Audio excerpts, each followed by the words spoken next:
آپ کو پتہ ہے کبھی کبھی ہم چھوٹے چھوٹے کلمات کو معمولی سمجھ لیتے ہیں، لیکن وہی کلمات اللہ تعالی کی طرف سے ہماری حفاظت کا قلعہ بن جاتے ہیں۔ ایک ایسا ہی عظیم کلمات، ایک ایسا ہی عظیم ذکر جو میں آپ حضرات کو بتانا چاہتا ہوں۔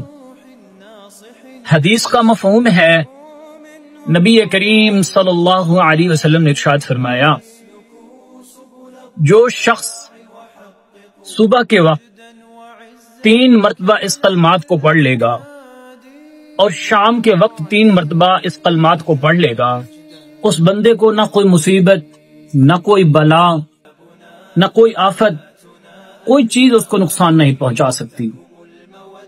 اللہ تعالی اس بندے کی حفاظت کی ضمانت دے دیتے ہیں، اور یہ دعا اللہ تعالی کی طرف سے اس بندے کے لیے حفاظت کی چادر بن جاتی ہے۔ زمین و آسمان کی کوئی چیز اس کو نقصان نہیں پہنچا سکتی، نہ کوئی بیماری، نہ کوئی نظر بد، نہ کوئی جادو اور نہ کوئی حادثہ۔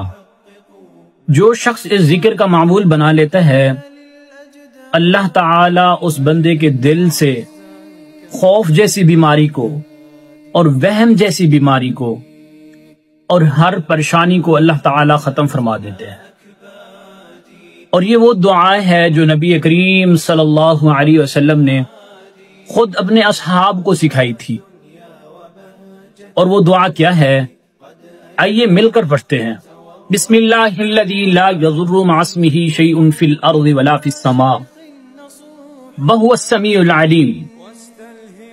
آپ حضرات کی آسانی کے لیے ایک بار میں پھر سے پڑھ دیتا ہوں تاکہ آپ حضرات کو یہ دعا سمجھ آ جائے اور آپ اس کا فائدہ اٹھائیں۔ بسم اللہ الذی لا یضر مع اسمہ شیء فی الارض ولا فی السماء وہو السمیع العلیم۔ جو بھی شخص صبح کے وقت 3 مرتبہ اور شام کے وقت 3 مرتبہ اس دعا کو پڑھ لیتا ہے، اللہ تعالی کی طرف سے وہ اللہ تعالی کی امان میں آ جاتا ہے۔ اگر آپ حضرات بھی چاہتے ہیں کہ آپ جادو جیسی بیماری سے اور حادثات جیسی بیماری سے اور ہر بلا سے اور ہر نقصان سے اللہ تعالیٰ آپ کی حفاظت فرمائے، اللہ تعالیٰ آپ کو محفوظ رکھے، تو اس دعا کو اپنی زندگی کا معمول بنا لیں۔ اللہ تعالیٰ آپ کی زندگی کو آسان فرما دیں گے۔